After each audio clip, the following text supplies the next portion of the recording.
South के hero वाला look रखला साउथ के हीरो वाला लुक रखला साउथ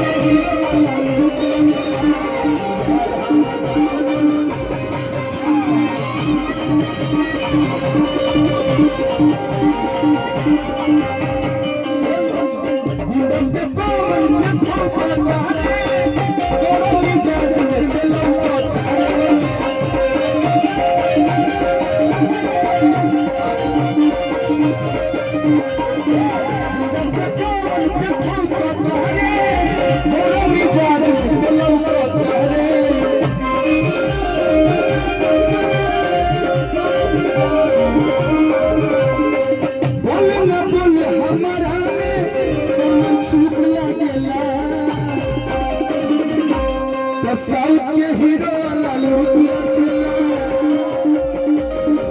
साउथ के हीरो वाला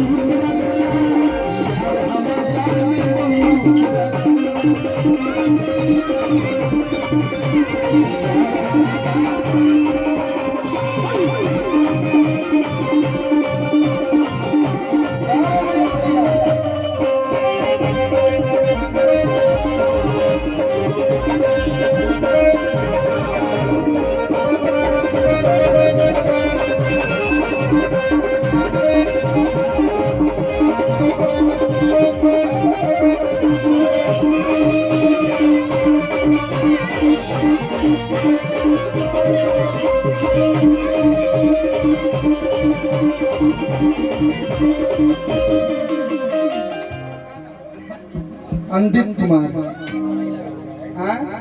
अच्छा मन छपका तो हमारा काल करला है। अच्छा चलिए बहुत बहुत धन्यवाद।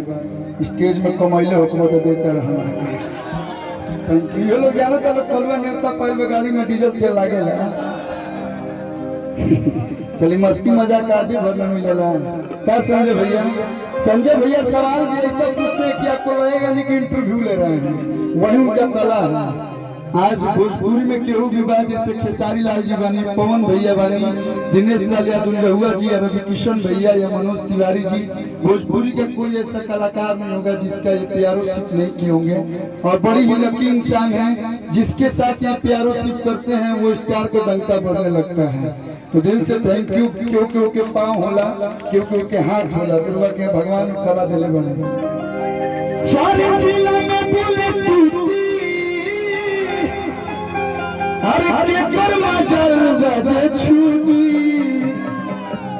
अच्छा इलाहाबाद है ना भैया, लेकिन हमारा ऐसा कहा लगा था कि कुछ लोग बिहारों के में मिक्स बने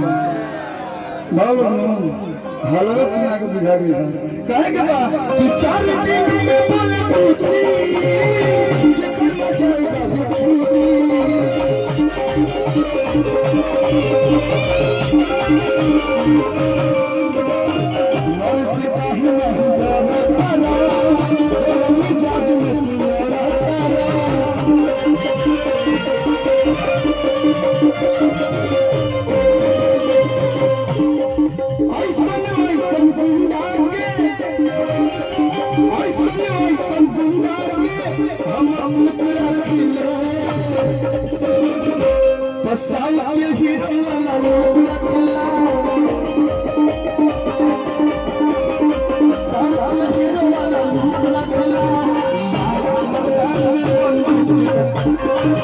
Thank you.